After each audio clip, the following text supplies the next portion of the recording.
When sociologist Émile Durkheim introduced the concept of anomie in 1897, France was in the throes of rapid industrial transformation, eerily similar to our current environment. In just a few short decades, the country had shifted from a way of life rooted in village traditions and family trades to one dominated by factories, urban migration, and new industry.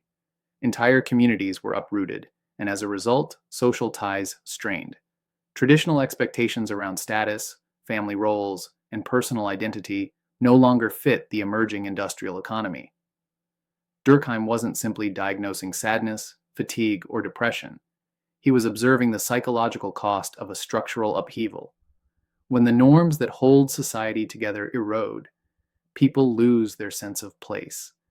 This disorientation, this feeling of floating without a compass, is what he called anomie. It wasn't merely the loss of income or stability, it was the collapse of meaning. If you're feeling unmoored, you're not alone and you're not imagining it. In February, I am launching a program for leaders to help them align their work to their values, regulate their nervous system, and expand their capacity for change. If you are struggling in this moment, check out the link in the description below to learn more. We are living through a similar moment now. The tools and technologies of the modern knowledge economy are being redefined in real time. Organizations are violently reshuffling. AI is setting up to replace tasks that once gave workers identity. And the psychological scaffolding that held our careers together is starting to shake. We name the symptoms burnout, disengagement, and quiet quitting. But at the heart of it is a deeper crisis, anomie. A breakdown in the collective sense of what work is for and where we belong inside it. Here are 4 signals from this week that make the creeping presence of anomie impossible to ignore. But before we jump into the signals, let me take a minute to introduce myself if you are new here. My name is Chris Schmelzer, and I serve leaders who recognize the need and understand that the old models of leading and working are no longer keeping up with the pace of change. Every week, I track the subtle signals that a massive reset is coming for what we refer to as white-collar work.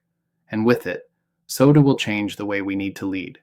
Here are 4 stories from this week that point to this massive shift.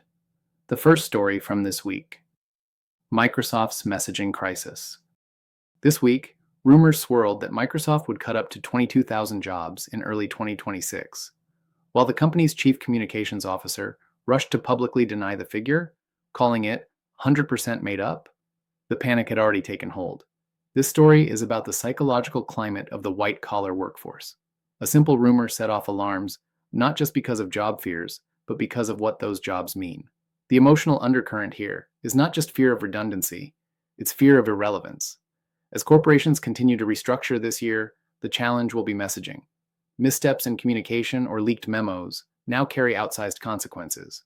We are on a powder keg of public emotion, where the wrong tone or misplaced support package can signal to workers, "You don't matter." That's anomie made visible. The signal. Corporate PR, communications, and HR teams are no longer just managing external reputation. They're managing existential trust. The second story. This week, the AI governance maze. States versus Fed.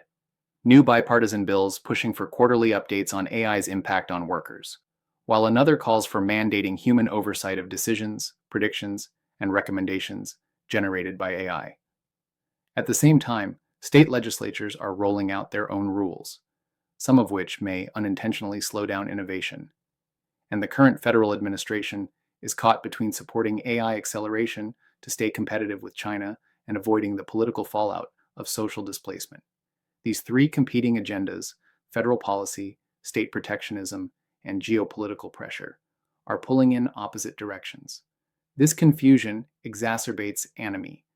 When workers hear that AI is coming for their jobs, but no one in power agrees on how to respond, the result is a crisis of confidence. The signal. A lack of coherent direction feeds a lack of meaning, and meaninglessness grows.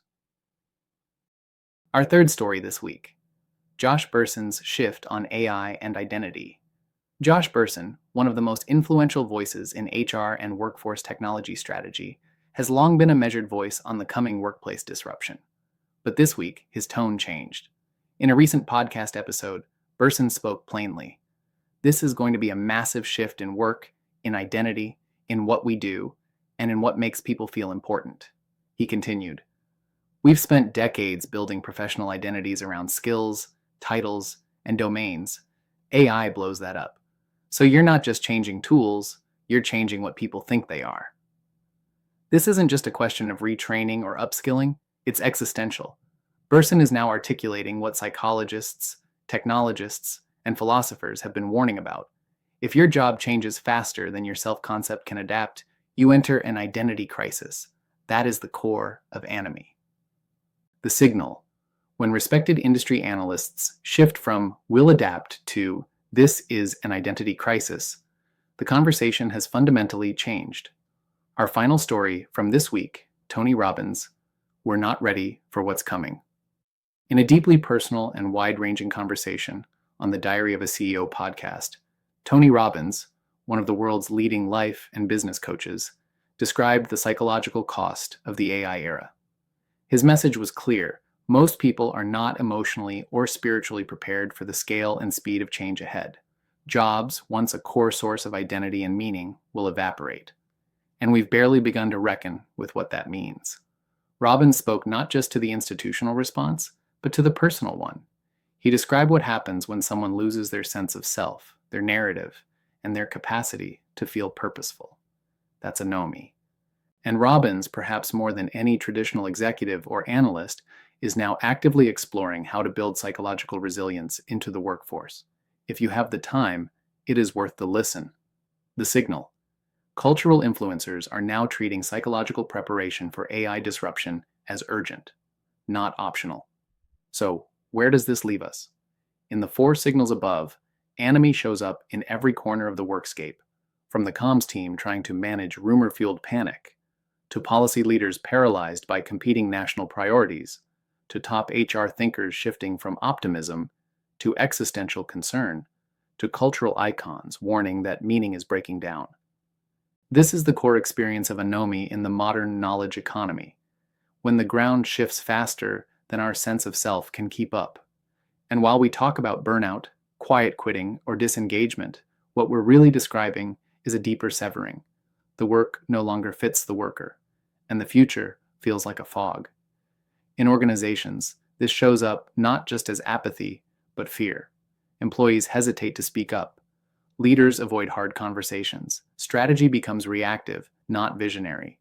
Underneath it all is a dysregulated nervous system, people frozen between the familiar and the unknown. That matters, because the fear, confusion, and outdated norms that shape how we work and lead are now the very forces holding us back. We can't step into the future of work while clinging to the emotional wiring of a vanishing era. So what do we do with this? How do we lead through Anomie instead of being paralyzed by it? We begin by learning to regulate ourselves and then our organizations.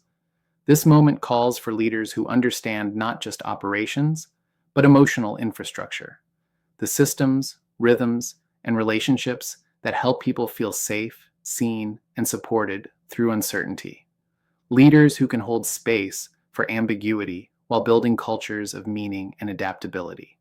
It also demands we rethink how we support people through transition, how we design change itself, and how we offboard people not as exits, but as evolutions, setting them up for possibility, not purgatory, in the new world of work. That's the invitation behind the Change Mindset community, a place for people who feel the tension and want to do something with it, who want to lead differently, not just with sharper tools, but with deeper understanding. Join us as we explore what it means to lead, live, and work in an era of accelerating transformation. Check out the link in the description to learn more.